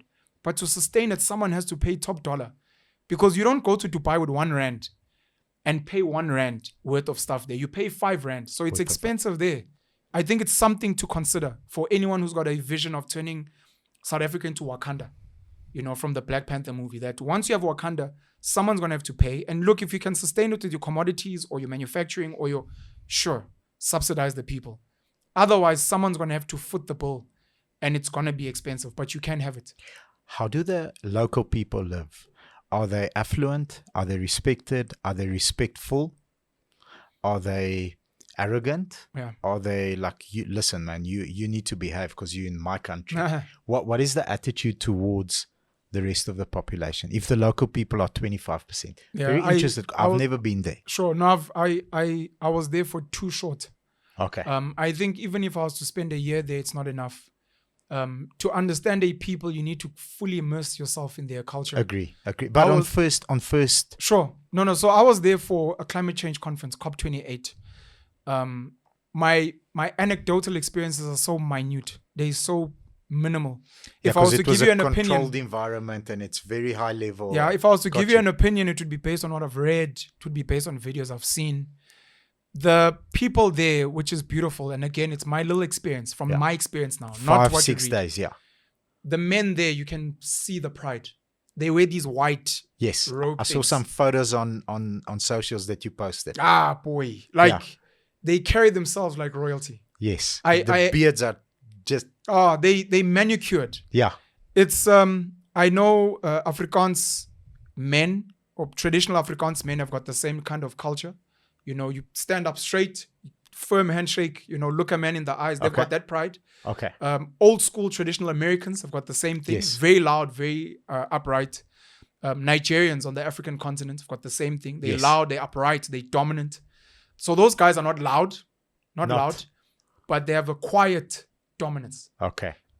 Which is very beautiful. And it's something that so many people have lost, whether it's Africans through colonization, whether it is other nations through poverty, through oppression, having your culture eroded, etc., where there's a place for humility. Humility is a great virtue. But there's a place for, even in your humility, the person realized, I'm being greeted by a lion here. I think this guy can take my head off. But the way he was so polite, and he's like, you can have a cup of tea, can I get you something? But you're like, but in the way he delivered, there was something in his aura. I think that is very beautiful, and it's something that I wish for people. And it's a conversation we need to have for South Africans in developing our country. How do we build, because the Emiratis are royal, they're royalty. How do we build a nation where when people walk out there into the world, they're like, you're from South Africa? Nelson Mandela? Like, yes. Springboks? Yes. Commodities, wealthy? Yes. Big Five, the Lions. You speak about my home. I'm a South African. You're like, oh, the South Africans are here, guys. The problem today is when you speak South Africa, load shedding, crime, our people don't have skills. Outside of maybe dancing. It's back to your question. What do you bring to the table? What do you bring to the table? So you want to have something like that. The Emiratis, I'm not sure if it's their wealth. It could be their education. It could be, but they've got that thing. Could be all. It could be all of the above. So you want to, even for your own children, in their humility and everything, people must still be like, look, those kids of yours, man, like they very polite, but there's times when we're like, hey, would you? And they're like, oh, no, thank you. Okay, I realize they've got boundaries. Yes. No, but the other kids are like, no, we're fine here. Thank you so much, sir. Like, shit. Okay. Nice. That's beautiful to see. Now. Yes. So, got you. I appreciated that. And it inspired me for many reasons. The engagements you have with them, I had a similar experience in Russia. I don't sense racism which is big because of this country. Many white people are racist, and unfortunately, they can't see it. How I compare it to black people is tribalism. There are black people. I come from KZN. Zulus. When you tell them, "Oh, that's a Pedi," Pedi. Tsonga. Hey Muna. No. Disappointed. There's a condescension. I understand what you're saying. So, and vice versa. No, 100%. Okay. So I'm trying to explain there are white people that aren't aware that they're racist, but they're condescending in their undertones. Are you fine? It's a coffee. Do you drink coffee? And you're like, don't speak to them like that. You don't realize what you're doing. So they don't give off that air. I felt the same thing in Russia. Okay. Where there is literally mutual respect. As much as I carry this regal, I'm dominant. I think our Springboks have the same air. You meet these guys. There is no, do you know who I am? I'm a Springbok. Sorry, I'm a Springbok. Can you please get me to... They don't have that at all. They'll literally be like, sir, please. And you're like, what a nice guy. I remember bumping into Bismarck du Plessis at the Lion Park. When you meet these guys, I think maybe it's also because I come from a rugby background. When you meet these guys, you talk rubbish. You're like, I'll fucking tackle you, Bruce. Like, hey, you must fucking try, bro. Never. You're like, then you have a little banter. Yes. Nice oak. So that is very nice. There's an interview I watched with an American journalist interviewing Putin. Yes. And it was just after the COVID lockdowns and there was a lot going on. So he asked him a question that was a very interesting question. On your point. Yeah. He said to Putin, what do you think about BLM and everything that's going on in the States? Black Lives Matter. Yes. With all the violence, and there's a lot going on at the moment. How would you react to events like that in your country? I'm like, yo, what a question. Then straight off, he says, in my country, because he says in my country. Yes. Uncle Putin says in my country, you are allowed to express your point of view. You are allowed to have an opinion, and you are allowed to go out in the streets and protest. Yeah. It's allowed. You can do that.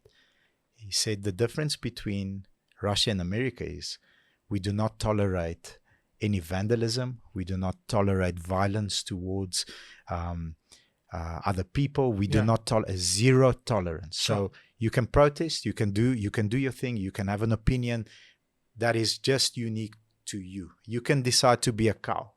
And you be a cow for the day. But if that cow goes and damages a car of an individual, it's game over. That's when it stops. Sure.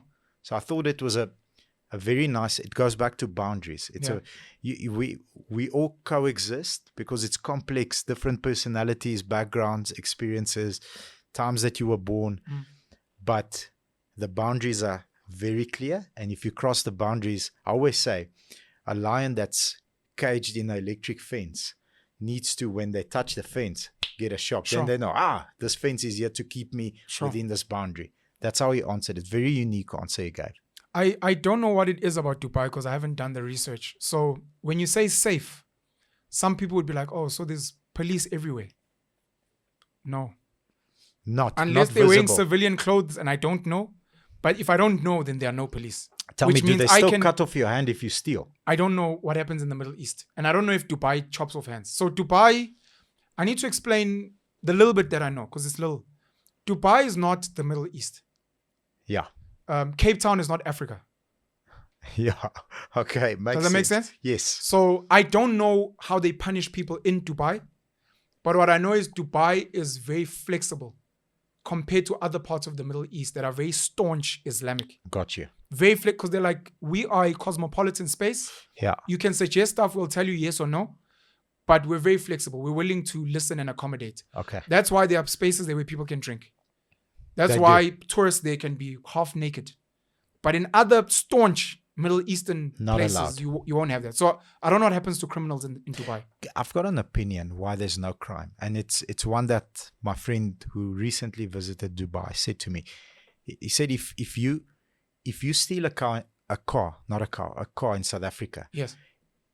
I promise you now in a 10-kilometer space, there's probably 7 or 8 chop shops, or 10 or 12 chop shops that you can go to right now. Yeah. So within 15 minutes, you'll be able to dispose of the car. The difference there is what do you do with a stolen car? Yeah. There's no Where demand. do you take it? There's no demand. Yeah, I think maybe that's one of the core. So one of the conversations we had was around the safety. What causes it? And we explored the options. So prevention is better than cure. Yes. Sometimes it's the people that are allowed in get vetted. So before you get into Stain City, Orania, who are you? Where are you from? Can we get your ID number, etc.? Which is why we complain about illegal immigrants. Because if you can just let anyone in and out without, they can steal, they can murder. We don't know who they are. We can't catch them. So prevention is better. Maybe they vet people up front much better.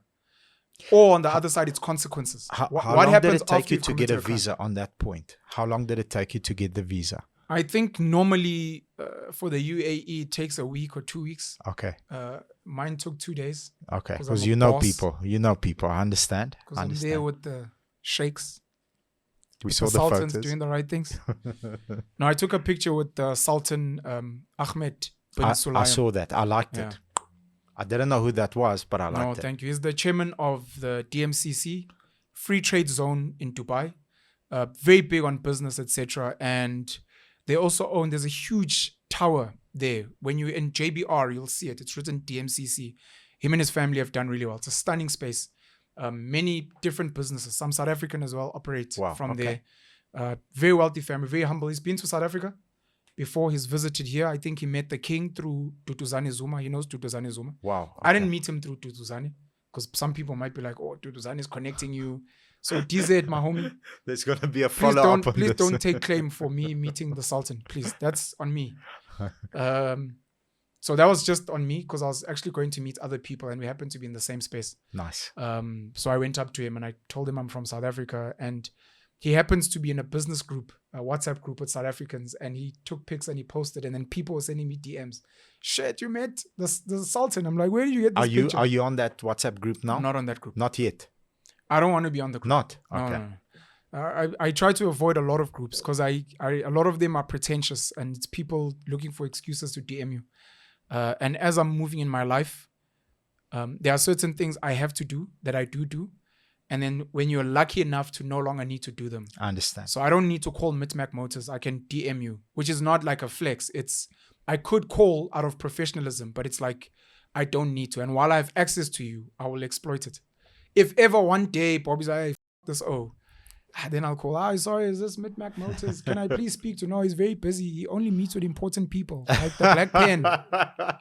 So, luckily, I don't need to be in these WhatsApp groups. I understand. But if ever I needed to, I'm not above them. It's just they're very distracting. And they end up causing chaos for your DMs. So the other argument is, the consequences. And the question is, what happens to criminals in Dubai? And maybe they do chop hands off. I haven't done the research. I don't know. Or you get deported. And then the beautiful complexity that you're adding is after you've committed a crime, what happens? Let's say you stole, which is an easy example. Where do you take your stolen goods? Yeah. And if it ever happens that you've built a culture and a system where, let's say whistleblowing as an example, is normalized. As soon as someone's like, hey, I've got this thing, it's like, I have to alert someone. So like actually zero tolerance of funny things here. Maybe. I do not know. Good point. The question for me is, how do you build a culture where when people walk in, they behave differently? Why is it that when men wear a tailored suit, they speak different, they move different? Same guy. Why is it that when a guy walks into a certain store, even inside Sandton City, the way you walk inside Mont Blanc is very different from how you walk inside. I don't know if they've added a pep there. Different in how you yourself carry yourself. So what is it about certain spaces that even as someone who maybe would want to commit a crime, you find yourself almost cautioning yourself like, okay, maybe not here. You're like, why not? Bro, no one, like, no, there's a vibe. I'm just not feeling like I think maybe how do you create a space like that? I think is a very interesting thought. It's building a culture. So I'll give you my point of view in building Mitmac and where I lost my way and how I'm trying to find it back. I'll give you my make Mid-Mac great again. Yeah. I like it. So coming up, just laser focus. I've got a vision, and my vision is identify an enemy, which is the guy across the street, and I want to kill this guy. I want to kill him. Surround myself with like-minded people who are driven. I highly admire hard work and putting in the hours, putting in the graft, and you're gonna get the result. It compounds, and you'll get it later. Then everybody that comes in when you are in it, like 100% in it, is either attracted to that type of culture or repelled. Sure. So, and I'm not saying it's good. It's probably very bad to 99% of the people out there. It's like Russia, zero tolerance. Yeah. If you believe in liberalism and I want to smash that thing, I want freedom of expression. No, not here. Not for you. Yeah. And eventually, when scaling the company, it's very hard to maintain culture, especially the intensity of the culture. Correct. And it sort of eases off. So then if you were to measure intensity from 0 to 10, as a business that just started off and is making waves and is disrupting, it's at 10. The ceiling of complexity grows, because now, how do I find like-minded people at this rate? Because the company was 10 employees, then 20, then 50, then woke up one morning and it's 259, 260. It's very hard. So the intensity dial goes back to 6 or 5, which is like, shit, man, there's a lot of mediocre people around us. Mediocre meaning like, this guy is comfortable. Like, we had to make earning commission from 5 cars and above. So he's comfortable selling 5 cars. Yesterday, I fired people for doing 13 cars 2 months in a row. Like, you're a B player. Get the fuck out of here. What are you doing here amongst lions? So I think the leadership is very strong, and creating a expectation and creating a culture which is non-negotiable, I think got them there. I wonder how they did it, because if ever... So the reason I believe in multiple Oranias is because I'm currently losing faith in the ability to build South Africa into something brilliant, or the African continent. And I'd rather, in the attempt to move an elephant, take small bites. And if someone's like, South Africa is not like Dubai, I'm like, it's not. But have you been to this area? I want you to see something. And then if you can get enough people to create enough of those, it will become easier to then flip. Yeah. And then create that. So for me, the question is, you want to study those things so that whether it's Orania, Stain City, in my dad Deni, they've built their own Orania or somewhere else. You want to go then be like, I see you guys are working hard. I see you guys are building, you're developing, but there's something about Dubai that they built that we need to speak about. That's the soft stuff. Yeah. What is it about an iPhone? Because it can't just be about functionality and features. What is it else about it? Is it Steve Jobs? Is it the mysticalness of, this phone? It almost feels like it was the first phone invented. Like it wasn't, but it's got that feel. And at any given time, it's like the iPhone might transform into a character and fly. So how do you create that? And is that story, is that narrative, is it propaganda? So you go out there, which I think Orania is trying to do. They're not doing it well, unfortunately. You want to try and sell a story that other people, like the Springboks, start buying into. And they're like, one day when I'm big, I want to live in a place like Orania. You get these little boys, black, white, colored Indian. One day when I'm big, I'm going to roll up my sleeves. And I'm going to put in hard work. And I'm going to build a town like Orania. You're like, I just got goosebumps. When are we building our Orania? How do you build a culture like that? And that's where you get experts. I think what Dubai got right, what first world countries get right, or the other thing Dubai believes in, I think in their principles, is getting the best talent. So speaking about meritocracy, because I saw their trains, which are like the How train. I think I saw a Japanese sign there. So you want to own your home, but you want to have a SMEG appliances, and you want to have the iPhone, and you want to wear the Louis Vuitton sneakers, and you want to drive the BMW. So that's brand alignment, but at the best. But it's still your home. Got you. And then as much as possible, you get your kids, which shout out to Dr. Albert Wessels. You get your kids to go to those spaces. Let them go to Germany and visit BMW. So Dr. Albert Wessels, Wesco, I think, became his holding company. he got a lot of South Africans to Toyota in Japan, to a point where some of their senior execs became white Afrikaans people who could speak Japanese. Wow. Toyota's, one of their big markets in their growth was South Africa because of Dr. Albert Wessels. These are some of our heroes we don't speak about or we don't even know exist. So iPhone, learn the culture. So yes, I use an iPhone, but do you know why in this home we use iPhones? It's for these reasons. And not only are we going to use it, I want you guys to study Apple. I want you guys to visit their factory and if possible, create relationships. Yes. I want you guys to know why we wear Louis Vuitton. So when people are like, oh, you guys like Flash? You're like, oh, sure, my dad loves Flash. But do you know Louis Vuitton and what they stand for and their principle and their culture? Because that's what we represent at home. So it's not just we look cool. It's something deeper. The deeper. But you take from the best and you invite them into your home and you let them build. You're like, I'm going to get the best architect to build my house. I'm going to get the best helper to manage my house. I'm going to get the best whoever to do these things. And they believe in that. And that's why they're open. I stand to be corrected, but I think the bulk of Silicon Valley's population is also foreign and not American.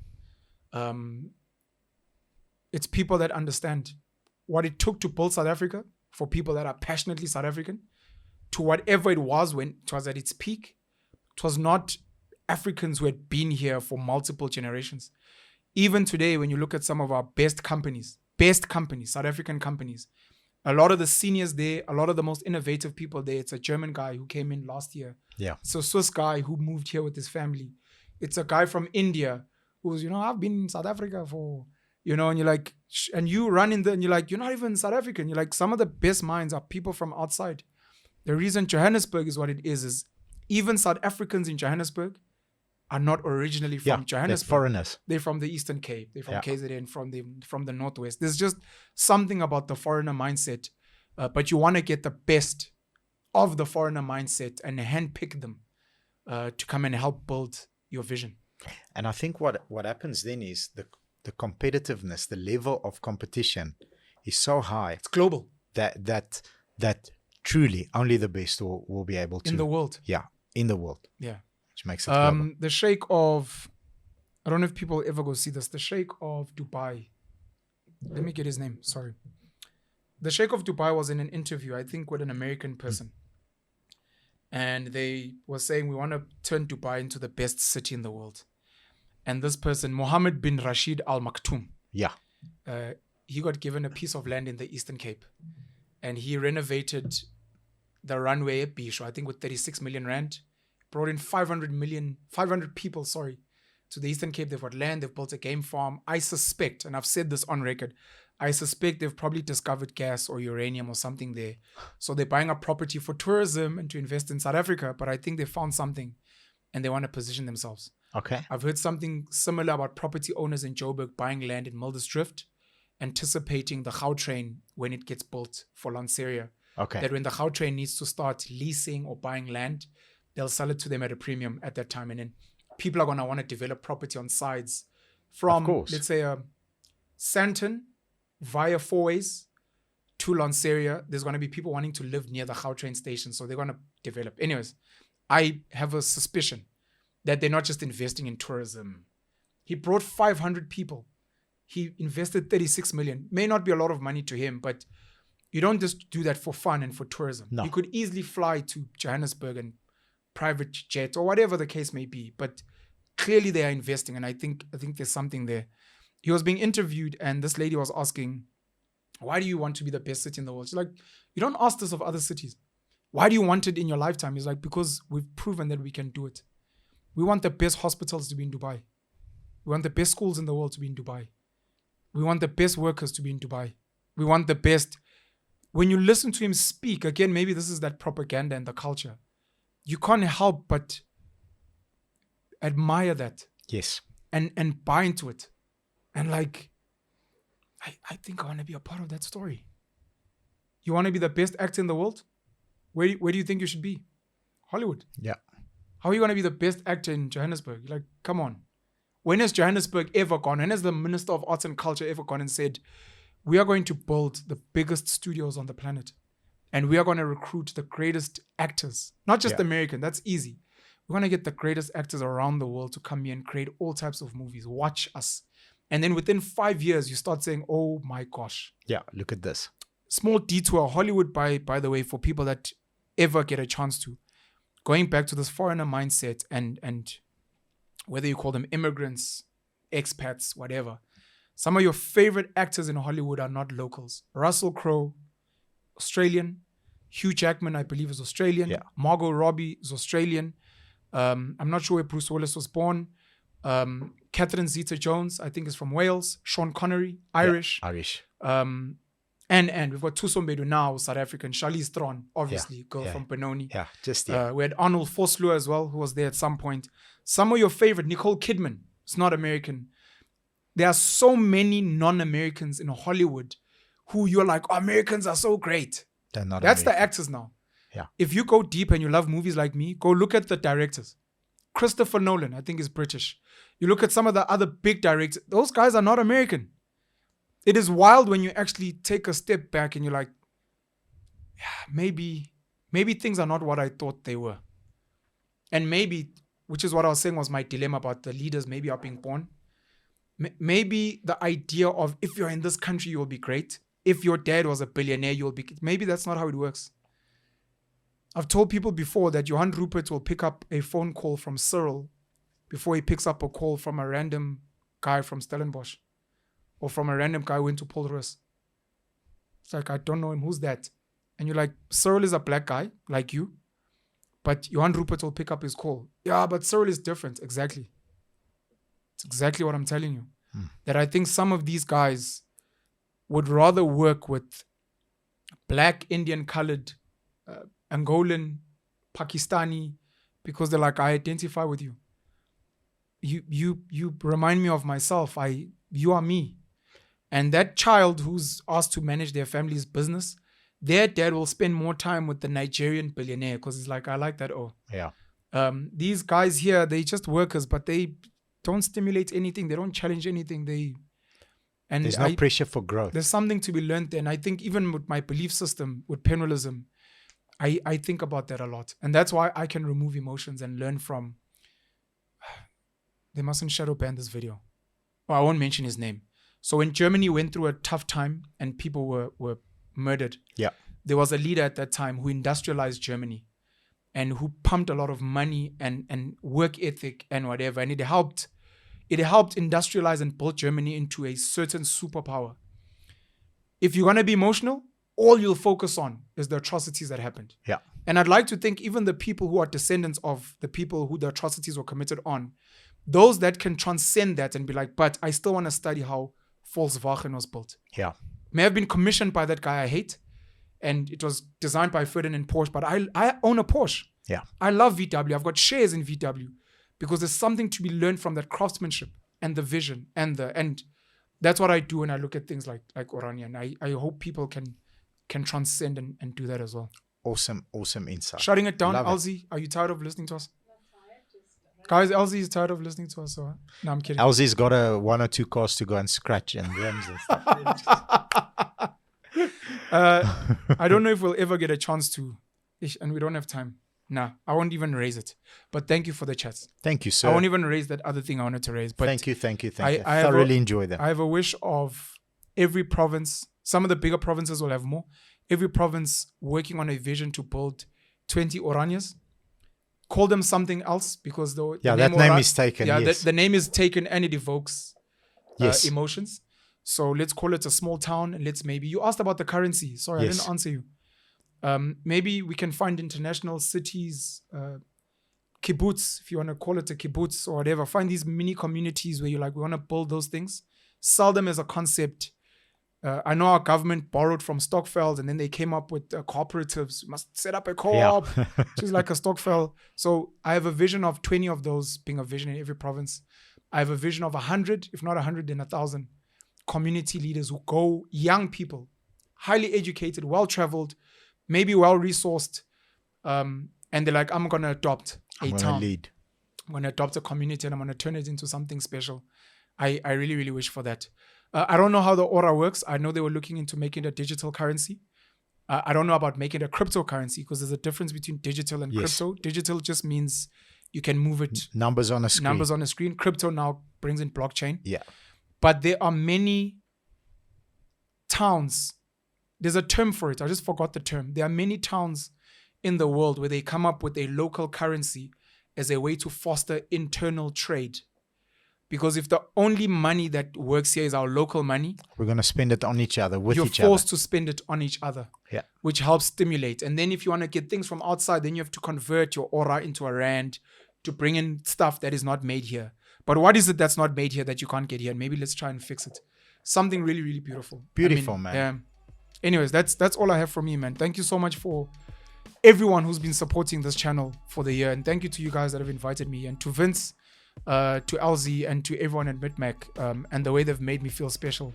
I'm honored and I'm humbled, and I hope to be a part of whatever journey you guys are on, besides becoming celebrities on social media. And besides your vision of building a media complex. You can only connect the dots backwards, says Steve Jobs. We don't know where this relationship is going to take us, and I look forward to it. Very excited. Thank you. Humbled by your presence. Thank you, sir. Borislav.